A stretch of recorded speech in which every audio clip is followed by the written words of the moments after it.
What's up, guys? How's it going? We're back with another video discussion about games in the West.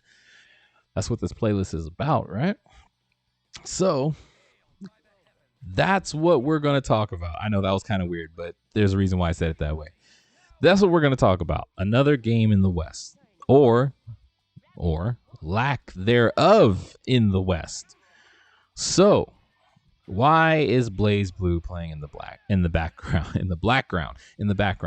Blaze Blue is playing in the background because it has to do with what this video is about. If you've read the title or you clicked on it because of the title, then you know we're talking about Gundam games, but we're talking about Gundam fighting games. And what type of Gundam fighting games are we talking about? 2D fighting games, or at least 2.5D. So Blaze Blue is an amazing game. Arc System Works is an amazing company. I would say for me, I'm a fan of Arc System Works because of Blaze Blue. I'm a fan of them because of Blaze Blue because this game was just awesome. Like, this game got me into Arc System Works as a company. I've told my story before. The only reason I even found out or even got into Blaze Blue was because of a person that's very well known and loved in the fighting game community, known as Maximilian Dude. Like, there was this arcade that a lot of us in that area went to, which was called Family Fun Arcade, which unfortunately is no longer around. Family Fun Arcade was like the place to go to. And right next to the Marvel 2 giant screen, like it was a really freaking giant screen. Right next to them in the aisle, in the middle of the aisle, was where they put Blaze Blue when the arcade version first came out.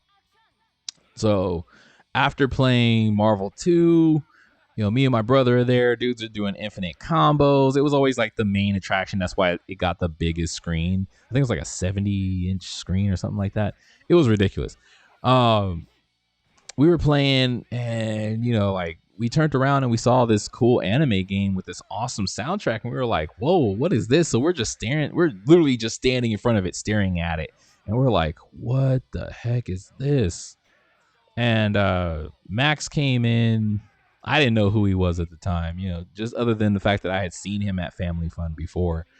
I didn't really get to know anybody there at Family Fun. I wish I did. But he was like, yo, what's up? You guys going to play it, or are you just going to stare at it? And we were like, what is it? Because we couldn't read it. It was in Japanese. And he was like, oh, it's this game called Blaze Blue.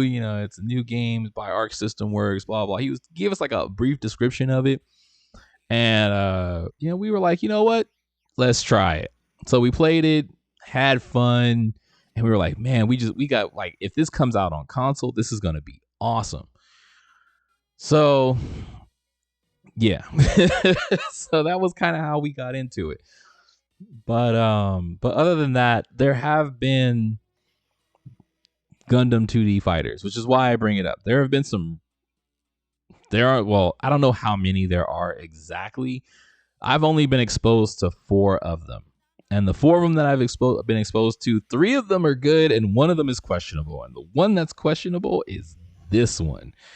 This one's like some weird type of like Capcom SNK ripoff where like you can tell characters were inspired or had sprites stolen from SNK games and Capcom fighting games, and it's fun, but man, this is one of those like cringy games.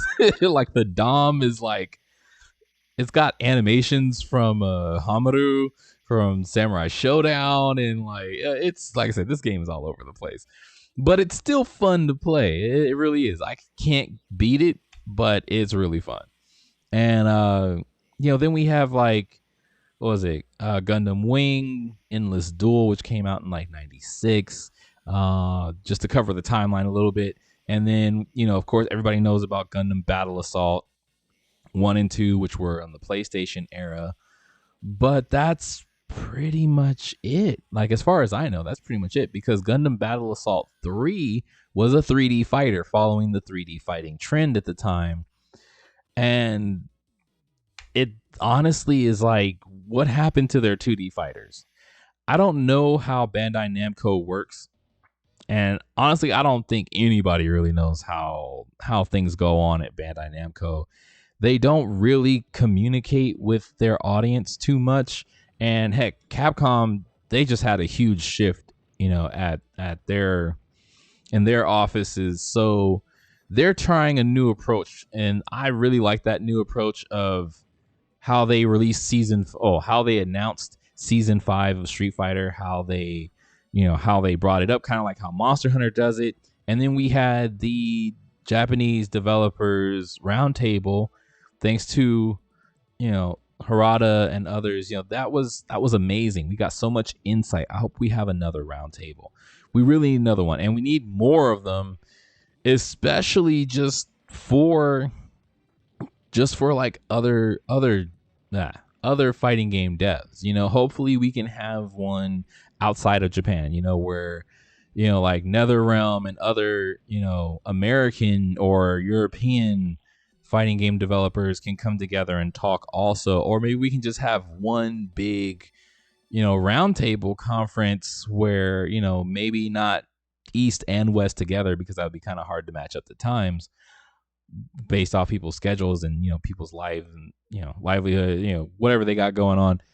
But just to like get a whole bunch of developers together to talk about things that people want to know about. Of course, everybody wants to know about rollback netcode. Of course, it would make a lot of fighting games better. People want to know about crossovers. Like, I wanted to know about crossovers because I wanted to know, how do they come about? How do they happen? How did Capcom versus SNK happen? What were the legalities and, the licenses and the rights, and, how did all that stuff come together to make those crossovers? Marvel versus Capcom and Tatsunoko versus Capcom and stuff like that. Like, how did these games come about? And how do you get them to happen? And then also, how do you get companies to work on other games? That's something I'm also very interested in, because when it comes to Gundam, even though Bandai Namco publishes the games, no matter what the games are, most of the time, now that they're a major publisher and distributor. But just like, how did they get to working with other companies? Like, how do we get Dynasty Warriors Gundam, and why aren't there any more? Like, those are the questions I was looking for, not specifically from Bandai Namco, but more just like a general, I forgot the word that fast as I was saying it. Whatever.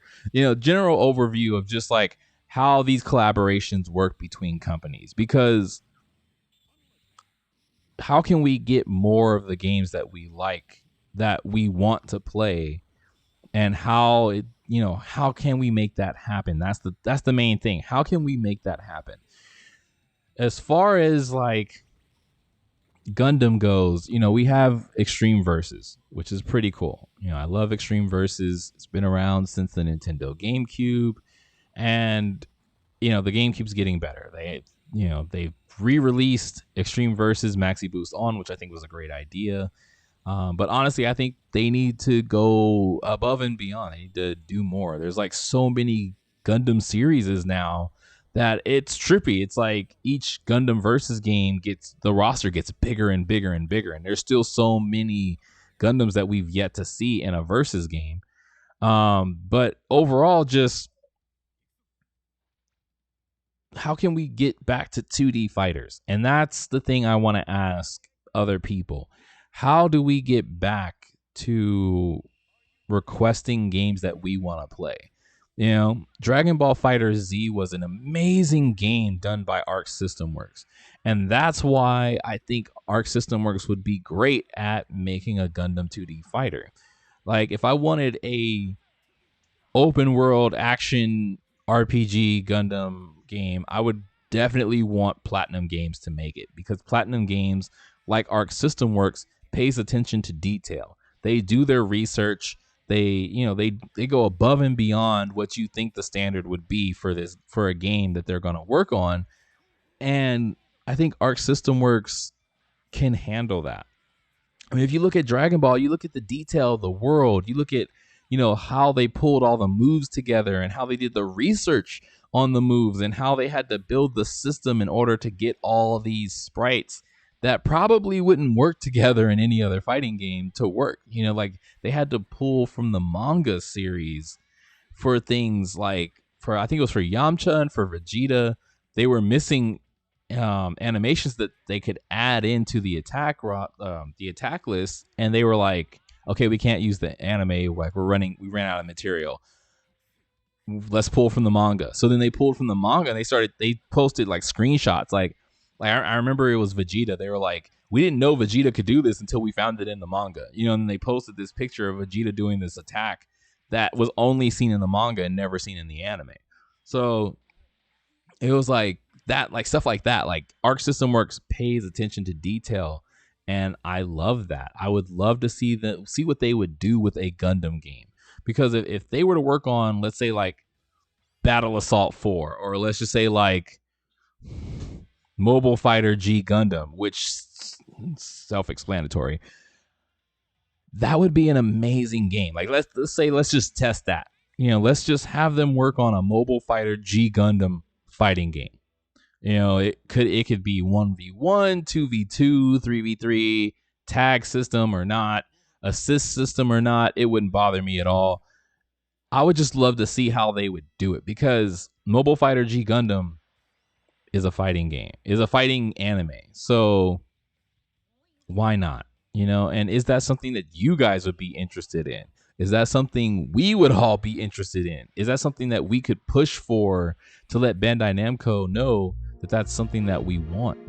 And that's something that I don't know how to do. Like, how do we let them know that we want a game like that? And am I the only one interested in it?